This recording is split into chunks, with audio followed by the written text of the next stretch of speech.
Hello, everybody. This is Bruce from Oregon with the Bruce from Oregon Show. I've got a quick weekend video for you. I just wanted to do a quick video on the new gaming PC that I built. So for people who are interested in potentially building their own PC for the first time, or using the specific case that I used, the Fractal Terra mini-ITX small form factor case, these are some tips and tricks that I learned while I was building my system. So I'm going to pass those tips along to you today. So let's get started. Okay, so this is the case that I built my gaming PC around. This is the fractaldesign.com Terra case. It is a mini ITX case, small form factor, designed for a gaming experience. Now, this is what they call the Jade color right here, which is what I got. Now, on the internet, it looks a lot greener than it looks in real life. In real life, it's much more of a muted silvery green, and I think it's great. They also have a black, which is very nice over here, which is pretty stylish. And then they also have, what is it? Like a white, which also looks good. So it depends on what you've got going on in your decor, your home or your office, and what you want to do with that. The nice thing is that all three of them, they have this nice wooden front bezel where the power button, a USB port, and a USB-C port live. And it's a real nice touch. It's real wood. I think it's like sustainably obtained. It's very nice, solid walnut. Looks real good, and it gives you that natural vibe. Now with this case, one of the things to notice here is all this venting on the sides. So each side has this venting, and the top as well. So this case is really designed around an open air experience for cooling. So you can see the top has the vents, and it's pretty nice.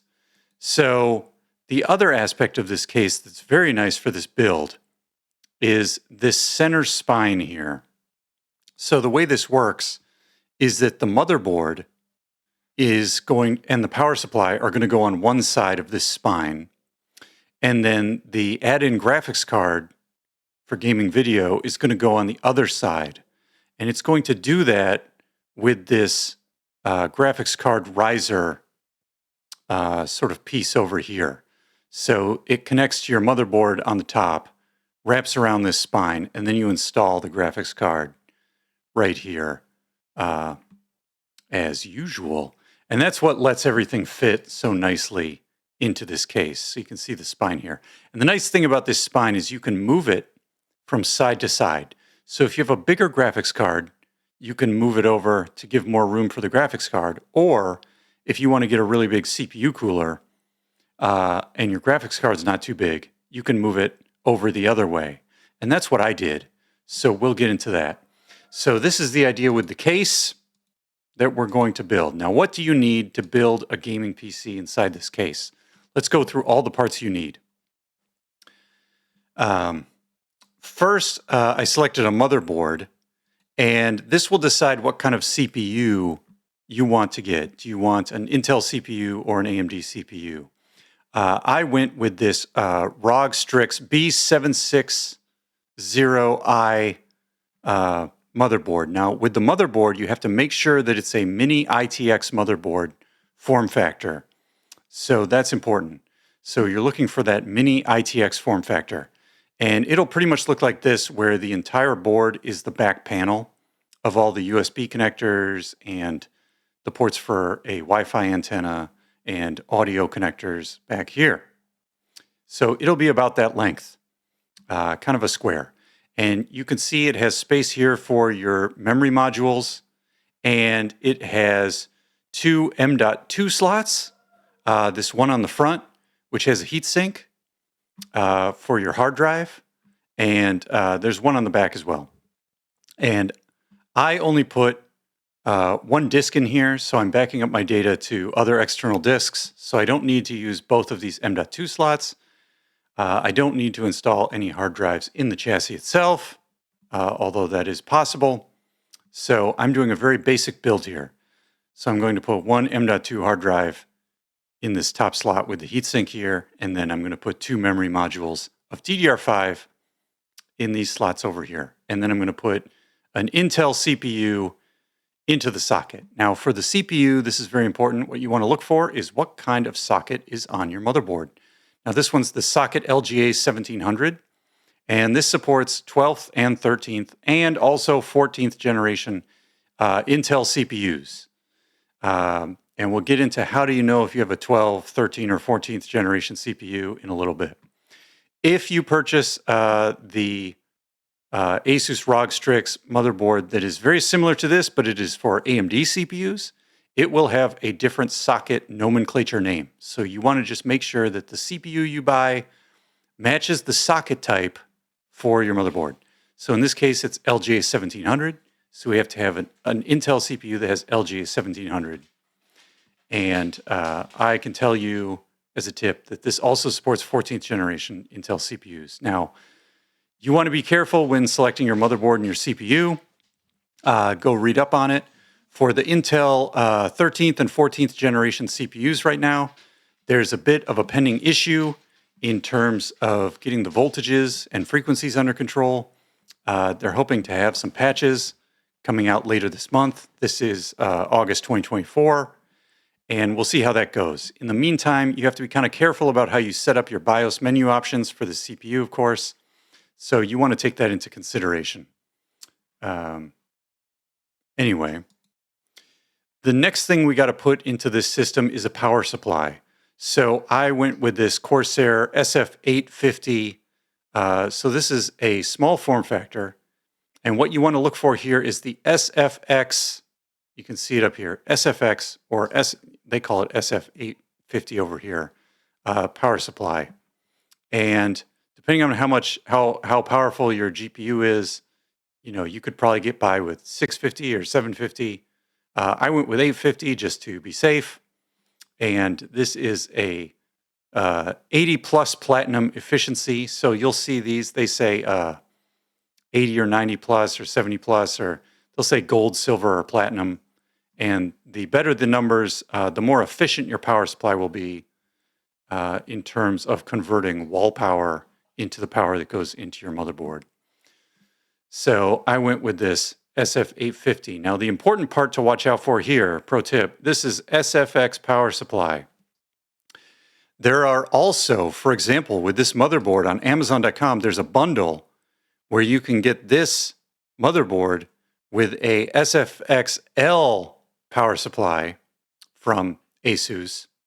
The problem with that is the L designator means it's long, so it's bigger physically. And what you want to do is you really want to go with this SFX power supply because that's going to allow you to put a case fan into the Fractal Terra case. If you go with an SFX-L power supply, it will fit in the case. Let's go back to the case for a second. It will fit. I'll show you where it goes. It goes on this other side here under this bracket. But the problem is down here is where you're going to want to put your case fans. So if you get an SFX-L power supply, the case fan will probably not fit. At least it didn't for me. So you got to be careful when you're looking at the measurements of all these things you're putting into the chassis. But this one worked for me. The next thing we're going to put in here is a graphics card for gaming. So I went with this MSI NVIDIA GeForce RTX 4070 VENTUS 3X. The 3X implies there's 3 fans here. There's a version of this with 2 fans, but I think it might, number one, it might be thicker, sort of side to side here on the back panel. And I'd rather have 3 fans because then the 3 fans can go and they'll be maybe slower and quieter and cool the graphics card using 3 fans instead of 2 fans, which may have to run faster. So I found that this card if you get the measurements, because you're looking at the side-to-side measurement and you're also looking at the length measurement. The top to bottom measurement is probably going to be okay. But for this case, number one, you can't go too long because you only have enough space lengthwise, front to back, in this case. And you got to be careful going left to right or side to side because that's going to determine where you set that spine in the Fractal Terra case. Now, I found that this MSI Ventus 3X card, at least the 4070 one, it allowed me to actually put the spine at the furthest position to where I had the most room for the CPU cooler and the least room for the graphics card. So that was really nice because basically this graphics card fits this case perfectly and it doesn't require any extra space on that spine. And I can use all of the space on the other side for the CPU cooler and for cable management because the other side of the case is where all the cables are going to run off the motherboard towards the power supply, generally. So that's what I did there, and that worked out really well. But you want whatever card you end up getting, you want to go measure them out. Now, you got to put some memory into the memory slots of the motherboard if you're building a case for the first time. So I went with this Corsair Vengeance DDR5 memory. This is the kind that doesn't have goofy lights all over it. So it's a little cheaper, but it's still high performance memory. I think I went with DDR5 6400 speed. You want to just look at the speed you're getting on these DIMMs to make sure that they will go into your motherboard. This motherboard says you can get DDR5 up to 7600 plus. Now that's overclocking DDR5 because DDR5 really only goes up to 6400. You can also get DDR5 like 4800, 5600, 5200. There's lower speeds if you're trying to save some cash. I went with the 6400 and I put 2 DIMMs in there. So basically what you want to do is you want to get one of these 2 DIMM kits. Number one, because you're going to use both of the DIMM slots, which is going to give you the most channels installed and the most ranks installed. These are technical terms, but it's going to give you the highest performance for the memory when you install it. And then, let's see, you need a hard drive for your storage. I mentioned this earlier. So we're going to put an M.2 NVMe SSD, and you can get these in like 1 terabyte, 2 terabytes, 4 terabytes of storage. I would say, in a modern system, if you're just going to get one of these, I would not go below 1 terabyte for a single system, because you will quickly find that your operating system and all your software and games will fill up most of that 1 terabyte pretty quickly. The sweet spot right now might be 2 terabytes, or you can look and see if you can get a 4 terabyte SSD. The other approach you can take is there are 2 M.2 slots on this motherboard. There's one on the front here with the heat sink. There's one on the back. I didn't use it. If you use the one on the back, you might look into whether you want to whether that needs a heatsink or not, or even whether there's space. There are spacers where you screw the motherboard into the case. So you may want to put a version that has a heatsink on the back if you're doing that. Or, of course, there are some serial ATA connectors on the motherboard if you want to go off to a more traditional hard drive form factor. But that's not what I did. In any case, whatever you end up doing, whether you have 1 disk or 2 disks, you want to have a backup strategy and back up your important data. So whenever if you make a document and you want to save it, make sure you have a place, whether that's in the cloud or another disk on your computer, to save it, or an external hard drive. External hard drives are actually great. What I tend to do is get them in pairs for external hard drives, and then anything I save, like a music song or a video I want to save or photos, I have 2 external hard drives, A and B, and I copy everything to both of them. That way I have the version that's on my computer, or maybe I delete it when I'm done backing it up because I don't need it anymore. And then I have 2 copies on the A disk and the B disk for the external hard drives. And that way, if something goes wrong with any of these drives at any time, I always have a backup and I won't lose my files So I highly recommend doing something like that.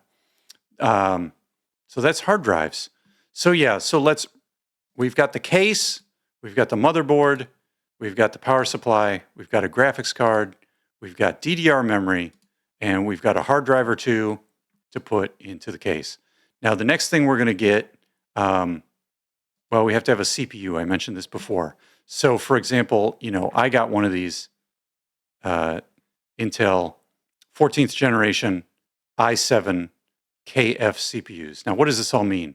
So, number one, when you're shopping for the CPU, you got to make sure it fits that socket that we had before, the LGA 1700. And then what you want to do is look at these numbers here at the front if you're buying an Intel CPU. AMD will have a similar system. You can go Google how that works. I'll explain the Intel system as an example. So for example, for gaming, they'll have an i5, an i7, and an i9. And this is like BMW cars. It's good, better, best. So the 5 is good, the 7 is better, the 9 is the best. For a small form factor build like we're doing here, I think the i9 level, the super highest end, is going to be a little bit too powerful in terms of the power and thermals that it needs to give you the most performance. You're probably going to want to stick an i9 in a more normal ATX chassis, a bigger mid-tower or tower form factor with better cooling if you're going to go that way. For this Fractal Terra case, I would recommend an i5 or an i7. I got an i7 just because I got a discount on the CPU. Otherwise, an i5 might have been fine. The way this works, the first two numbers after the dash will tell you what generation it is. So this is 14th. This is 14th generation. As I mentioned before, you can get 12th, 13th, or 14th generation and put them in this socket. What is it called? LGA 1700 socket. And they'll all work. And the BIOS for this board will understand and support all of those CPUs. And like I said, if you don't want to go into the BIOS and fiddle around with some of the power, voltage, and frequency parameters, you could go with the 12th generation, and you'll probably be very safe. The 13th and 14th generation right now, you got to be a little careful until they get these issues straightened out, and you can go from there. Alternatively, there's AMD, and you can go that route as well. Now, in the Intel naming nomenclature, there's a K at the end of some of these, and sometimes there's no K. The K tells you if it is sort of unlocked, where you can tweak a lot of these timing parameters in the BIOS in terms of frequency, voltage, power management, and all that stuff. So K means it's unlocked. And then the F tells you that you need a dedicated graphics card. Otherwise, some of the CPUs come with integrated graphics, which you can use to just get the system going if you want to add a graphics card later, or upgrade your graphics card, or troubleshoot, or whatever. So the F says you got to use your own graphics card. And one thing, so on some of these features, you have to look, because sometimes the versions with K or without K or with F or without F, they'll have different deals going on online or different sales. And you can get like the same CPU, like an i7 14700. And the cheapest one may be with or without integrated graphics. It may be with or without being unlocked. You just have to look and get the best deal you can based on what you need. Okay, so that's the CPU. Now, how are we going to cool all this stuff? So what we're going to do is we're going to put 2 fans into this case. So what I did was, for the CPU fan, I got this Noctua, it's like a European company, and it's a Noctua fan. They're well known for being quiet, which I like, and not making a lot of noise, but also doing a good job cooling. So what I got was this NHL12 Ghost S1 Edition. Now, what they say when they say Ghost S1 Edition is there's this other case called the Ghost S1, which is very similar to this Fractal Terra case. And what I found was this cooler works perfectly in the Fractal Terra case. And the only trick here is you do need to have the spine of the Fractal Terra case moved way over to give you the most CPU cooling room, maybe on the 1 or 2 setting, which means you have the most CPU cooling room. Maybe the 3 setting would work, but I think you're cutting it close there. I think the 1 setting or the 2 setting would work just fine. But that means your graphics card has to be measured out to be fairly small. So that's important. So this is what it looks like.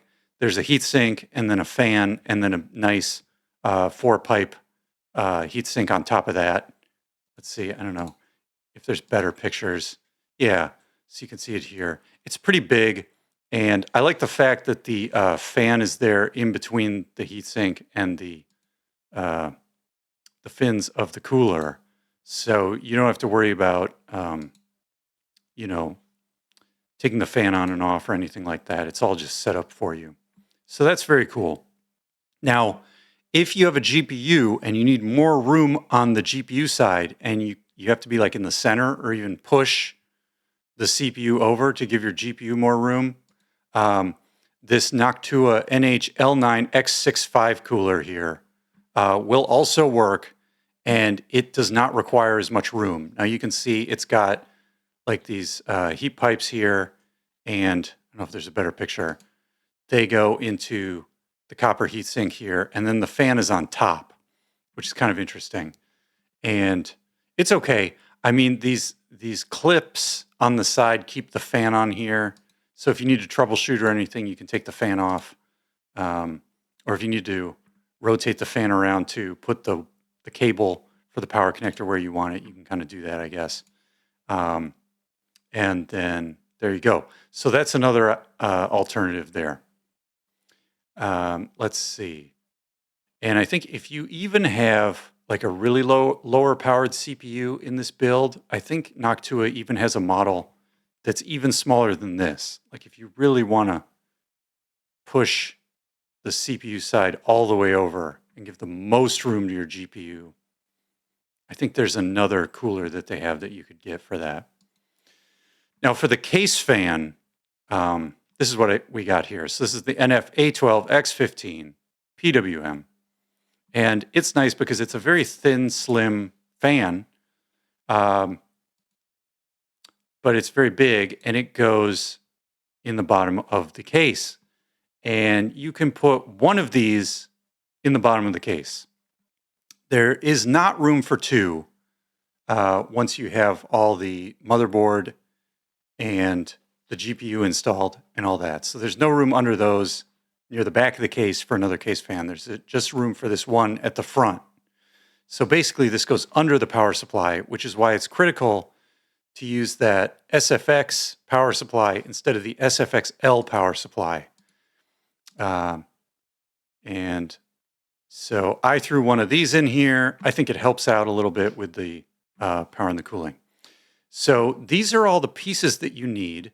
And once you get all these, it's very nice because between the manual for the Fractal Terra case and the manual for the ASUS ROG Strix motherboard, they have very good step-by-step instructions. So if you have worked with computer parts a little bit, but you haven't done your own build yet, or you've done a build in the past, but you want to do one again now, and you've kind of forgotten how to do all this stuff, it's really straightforward. The 2 manuals will tell you step-by-step which pieces to install in what order, to make it easiest, and where all the connectors go when you're plugging things into other things. I think it's pretty straightforward. If you've done any kind of computer work or tech work or worked on PCs before, you can do it. The small form factor does present a slight challenge in terms of like you do need to do things in a certain order. So for example, if you want to take the power supply in and out, you need to not have the GPU installed because it's in the way of unscrewing the bracket for the GPU, for example. So the order in which you install or remove parts does matter. But, you know, if you have to do things a couple times to get it right, that's fine. The other thing I did when I did all this was I put everything together without worrying too much about the cable management to begin with. And then once I knew what I was doing and I had everything installed in the correct order, sort of the last few steps, then I was able to utilize zip ties that were provided with, I think with the power supply that I got. but you can always use, random zip ties that you have. And zip tying the cables as they snake from the power supply to the motherboard or to the graphics card or the fan cables, and tucking them in so that they don't impede airflow too much, and so that they're sort of tied to this bracket. This bracket has little holes on it. You can zip tie some cables to do cable management. That will also help with the airflow and just keeping things looking good and looking nice and tidy inside the case. And I think with a small case, that's really the challenge, because with a bigger case, you can probably be a little less careful about the cable management. It's probably easier to do it because you get your fingers in there. With this case, it's a little tougher. But at the end of the day, it all looks very nice sitting on the desk, being green and letting me play the latest and greatest video games. The other nice thing about this, where did it go? This motherboard, this ASUS motherboard, is that it comes with, you can get this software called Armory Crate. And let me see if I can get this. Oh, let me see if I can get this captured right here. We're going to have to switch. Yeah. Okay. And in this Armory Crate software, once you have everything, your operating system installed and everything is working properly, it'll tell you like the temperature you're running at. It'll tell you the fan speed of your CPU fan and your case fan.